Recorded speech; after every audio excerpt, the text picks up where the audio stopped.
Ironman. Ni, da sem prav športni tip, moram priznati. Ne? Ampak toliko vem, da je to ena verjetno izmed najtežjih disciplin športnih. Jaz smatram Ironman kot eden najbolj napornih športov, kjer še lahko tekmuješ. Ali pa treniraš v smislu nekega športa, vse ostalo se mi zdi bolj tako ekshibicija. Zdaj za ebete lajke, ko sem jaz, Ironman tekma pomeni en kup plavanja, laufanja in kolesarjenja.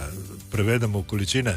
Lahko. Ja, najprej se vedno plava, 3 km 800 je plavanja, zatem greš na kolo, 180 km kolesa in na koncu sledi še češnjica na torti, če smem tako reči, 42 km teka, pač klasičen maraton.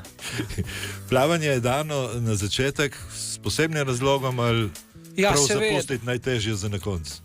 Ne, jaz mislim, da je pač plavanje en tak šport, ki je navaren, če greš ti na zelo utrujeno telo noter. Zaradi tega je pač plavanje na začetku, tako da te ne krč prime, ker nas je vseeno veliko v vodi in bi težko nas 3000 reševali iz vode, če bi nas krč grabil na koncu. 13-krat Ironman pišem, od tega 3-krat na Havajih.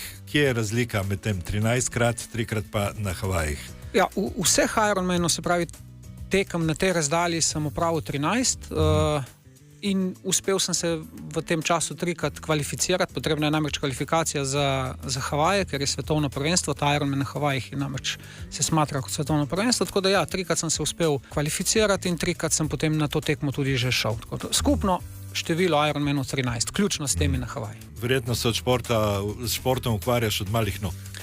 Pa niti ne, jaz kot otrok nisem nič kaj več počel kot vsak osnovnošolc. Pri 25 letih šel na svoj prvi kratki triatlon in zelo hitro potem že na Ironman. Tako da v bistvu leta 2007, ko sem imel 30 let, sem šel že na prvi Ironman. Spravi ne na Havaješ, ampak te kvalifikacijske Ironman. Tako, ja, čist samo želel sem ga opraviti, preizkusiti, šel sem, naredil sem ga. In to je na nek način tako zelo kontradiktorno, ampak te zasvoji. Ne? Po eni strani zelo trpiš, po drugi strani pa potem komi čakaš, da greš spet na naslednjega. Ni, da samo hodiš laufati, plavati in kolesariti na Havaje, ampak dosegaš tudi rezultate. Ja, pač jaz, če bi šel tja samo se udeležiti Ironmana, verjetno ne bi niti šel, ne bi imel motivacije. Jaz imam relativno visoke cilje in želim postati čim boljši v svoji starostni kategoriji, tako da ja, in tudi letos sem pač poskušal postaviti svoj osebni rekord na Havajih, ni mi ravno uspelo s 15. mestom, ja, ampak to mi je cilj, vedno.